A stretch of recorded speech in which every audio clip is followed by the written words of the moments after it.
ఈ రోజే డౌన్లోడ్ చేయండి. మీ ఫేవరెట్ షోస్ చూడండి. నీలో ఇంత మార్పు ఏంటి? నేను మాత్రం ఆడదాన్ని కాదా? నాకు మాత్రం కోరికలుండవా? నేను అందంగానే ఉంటాను కదా, మరి నేను నీ దగ్గరకు వస్తుంటే నువ్వు అలా సైలెంట్ గా బిగుసుకుపోతావేంటి? మీరు సిగ్గుపడితే మేమేమైనా చేయగలం, కానీ ఇలా తిరగబడితే ఏ మగాడు ఏం చేయలేడు. నువ్వేం చేయగలవో అదే చెయ్యి.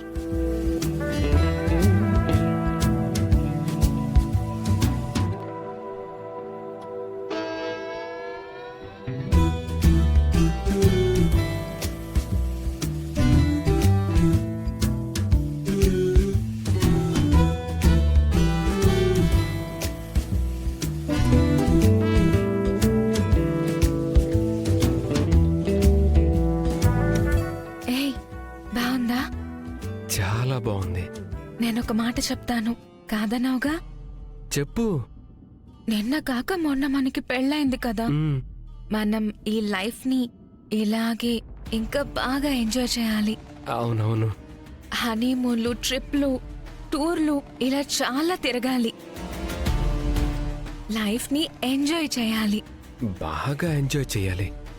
డబ్బులు మాత్రం నువ్వే పెట్టుకోవాలి. మరి లైన్లోకి వచ్చాడు వీడు. మరి అలా ఎంజాయ్ చేయాలంటే కడుపులో బిడ్డ అడ్డమవుతుంది కదా. అవుతుంది కదా. మన ఎంజాయ్మెంట్ కోసం, మన హ్యాపీనెస్ కోసం నేను అబోర్షన్ చేయించుకుంటే బెటర్ కదా. చాలా బెటర్. అసలు ఈ ఆలోచన నీకెలా వచ్చింది? నాకెలా వచ్చింది అని అడిగే బదులు నీకెందుకు రాలేదు అని సిగ్గుపడు. ఓ అస్సు. అశ్శోనా? అవును, నువ్వు నన్ను ప్రేమగా ప్రసు అన్నావు కదా, అందుకే నేను కూడా నిన్ను అస్సు అంటున్నాను. నువ్వు ఎలాగైనా పిలు, కానీ ఈ విషయం రామలక్ష్మికి మాత్రం తెలియకూడదు.